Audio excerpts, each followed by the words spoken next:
بسم الله والصلاة والسلام على رسول الله.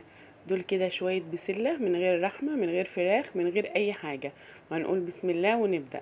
معانا هنا كده بصلاية وسط، ومعانا زيت حوالي ربع كوباية زيت، وبصلاية هنقلبها في الزيت عقبال ما تصفر كده تاخد لون. وهنعمل بقى شوية بسلة حلوين جدا. البسلة دي من احلى حاجة. هنحط بقى معاها كده حوالي نص معلقة توم مفروم، ومعانا هنا طماطم ضربنا في الخلاط ومصفيينها. هننزل على طول بعديها بالبسلة. هنعملها ني في ني، مش هنستنى بقى لما الطماطم تتسبك وبعدين نزود لها مية وبعدين نحط الخضار. ده كله بيبقى تقيل جدا على المعدة، بيبقى متسبك زيادة عن اللزوم.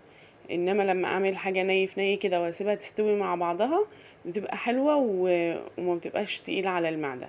حطينا هنا شوية فلفل اسود ومكعب مرق، لو عايزة، مش عايزة بلاش. فلفل اسود وملح، بعملها بفلفل اسود وملح بس علشان ادوق طعم البسلة عامل ازاي.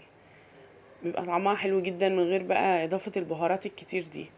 نظبط ملحنا ونغطي عليها ونسيبها تستوي.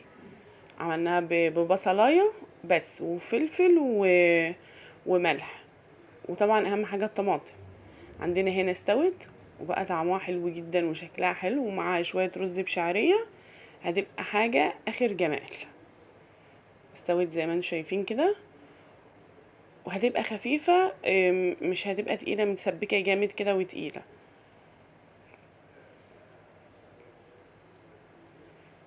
دي كده مع شوية رز بشعرية تبقى احلى حاجة في الدنيا.